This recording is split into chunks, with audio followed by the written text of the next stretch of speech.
Hi everyone. I'm very excited to welcome a new writer and a new voice to Kids Story Room today. Dale March is a wonderful Australian actor and also a dear friend of mine. He writes beautiful stories for his two little girls, and the one he is going to share with you today is magical and heartwarming. It's a gorgeous bedtime story or a lovely, gentle, any time of day story. I hope you enjoy.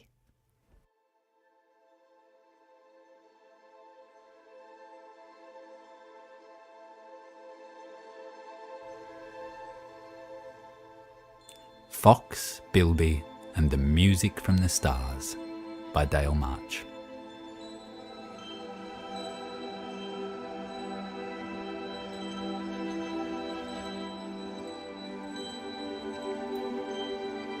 Once upon a time, in a sunburnt country, lived a very old, wise fox.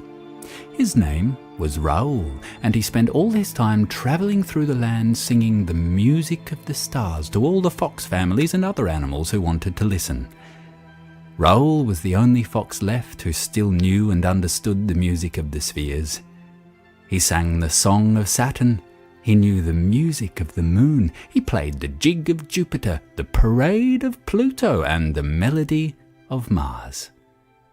But the most glorious of all the songs was the nocturne of Neptune, and foxes would travel many miles to come and hear the haunting nocturne when they heard Raoul would be travelling through. One night, when Raoul was wandering beneath the stars, he heard a song he had never heard before. The wise old fox stopped in the cool sand, transfixed by the music. What could that be? He thought aloud. Determined to hear the music more clearly, he climbed up the highest rock he could find and strained his pointy ears towards the sky. Just as Raoul felt sure he was getting closer to hearing where the glorious new music was coming from, something bumped into his leg and the music stopped. Looking down, Raoul saw an unusually small Bilby staring up at him in bewilderment. It was obviously the Bilby's singing that had captured Raoul's imagination. "Was that really you who was singing just now?" asked the wise old fox. "Oh, who? Me? Yes," said the Bilby, quite astonished that anyone would notice her quiet song. "Where did you learn that song?" urged Raoul, longing to know where such beauty could come from. "That song?" replied the Bilby. That is a song I heard one night." "Where? When?" encouraged Raoul. "Well," began the Bilby, sensing that it was very important that the story of the song be an important one. "Let's see, that would be one night I was scurrying up a very high mountain, and heavy with exhaustion I'd fallen asleep under a spiky bush. I had a very strange dream while I slept about stars and planets and a great fire the colour of emerald, and I was woken by two things, the sound of that music and the sensation of warm honey being poured into my ear." Raoul's eyes were as wide as caves, and his ears were burning with mystery. Where was this mountain? "Oh," stalled the Bilby, feeling a vague sense of worry. "That mountain was a very long way away. Yes, quite far from here." Raoul knelt down so that he was facing the Bilby eye to eye. He took her narrow shoulders in his padded paws, and with a stern face that would accept no refusal, he said, "Little Bilby, you will take me to that mountain."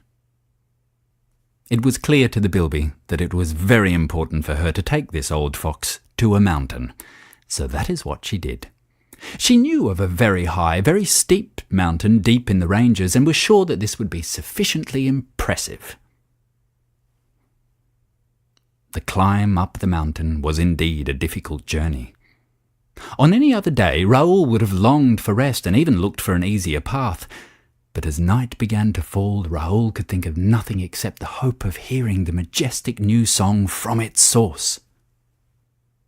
By the time they had reached halfway, Raoul had noticed Bilby's sluggish steps. With a chuckle of parental care, he swung Bilby up onto his back, where she happily rested in Raoul's soft fur. When finally they reached the summit, wise old Raoul crumpled on the mountain top, thrilled and exhausted. Bilby slid off his back, and the two lay there for many moments, neither saying a word, staring up at the dazzling night sky. All they could see was deep blue and the twinkling of stars. All they could hear was their breath and the bumping of their hearts. All they could feel was the satisfaction and expectation of their arrival. Even though Raoul and Bilby wanted nothing more than to listen to the enchanting music of Bilby's song, the weariness of the day's journey was like a great heavy blanket on them. Soon they were both fast asleep, with Bilby resting her head on the old fox's warm neck. As the night cooled, Bilby dreamed of a waterfall of warm honey falling onto her ears, and the most mysterious music stirred her awake. She shook Old Fox in excitement. Old Fox, can you hear it? Do you hear it? It is the wonderful music of the mountain top." Raoul sat up and listened intently. "Ah, dear Bilby, this is the song of Saturn. It is indeed wonderful, but it is not the glory of the song you were singing when you bumped into my leg." Though Bilby was sad it was not the song the old fox wanted, she was content to have heard the song of Saturn, and soon the two friends were both sound asleep again. After many dreams about juicy worms and roots, Bilby felt the same sensation of warm honey pouring into her ears, and was woken by the miraculous sound of music. Certain this must be the music of the mountain, she poked Raoul awake again. Old Fox, listen, do you hear it? This must be the music we came for, the song of the mountain." Raoul reached his ears high to the night air in hopeful attention. "Ah," he said finally, "this, dear Bilby, is the melody of Mars. It is a sweet and delicate tune, but it is not the glory of the song you were singing when you bumped into my leg the night we met." Again, Bilby was sorry that it was not the song the old fox longed to hear, but she was happy to know that she had heard the real melody of Mars. It wasn't long before the two friends were sound asleep again.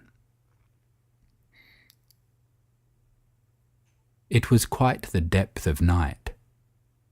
Animals all through the desert had their most wonderful dreams. Old wise Raoul and Bilby rested more peacefully than ever before.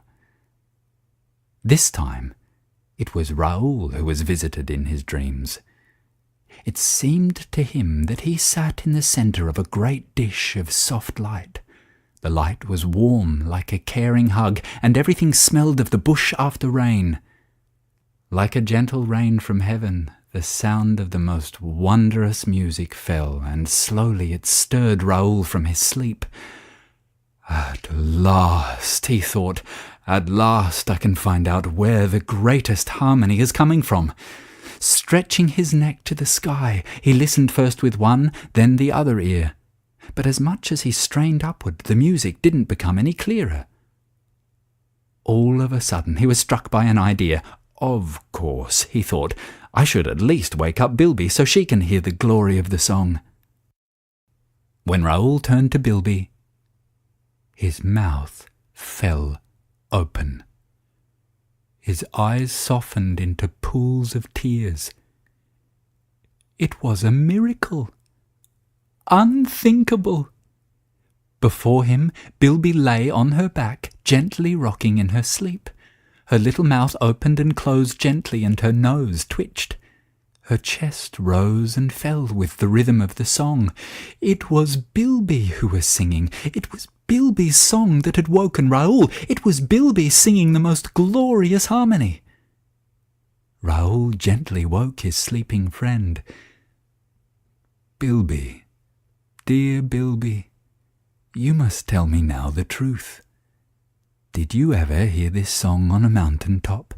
Did you truly hear it coming from the stars?" Bilby began to weep great salty tears.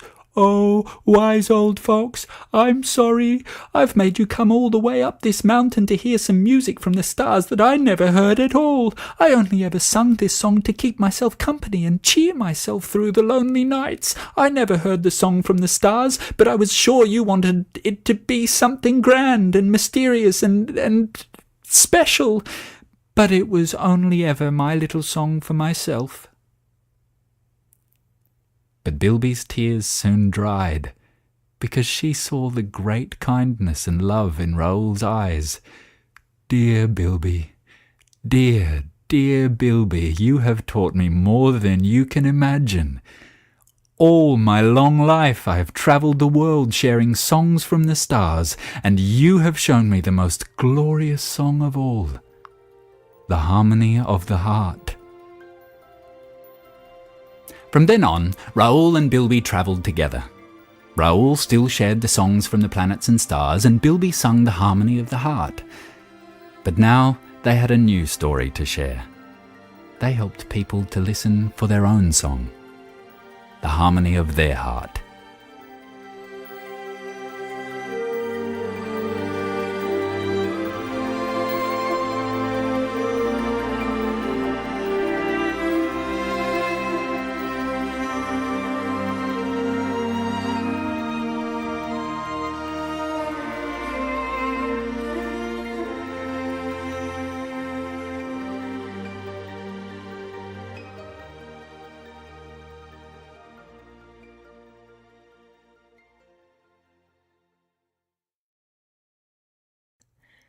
I hope you enjoyed that gorgeous story. There'll be more coming from Dale in the coming weeks. If you're enjoying Kids Story Room, please subscribe and leave us a review, or join us at kidstoryroom.com. You can also check out our Instagram at Kids Story Room. Till next time, bye.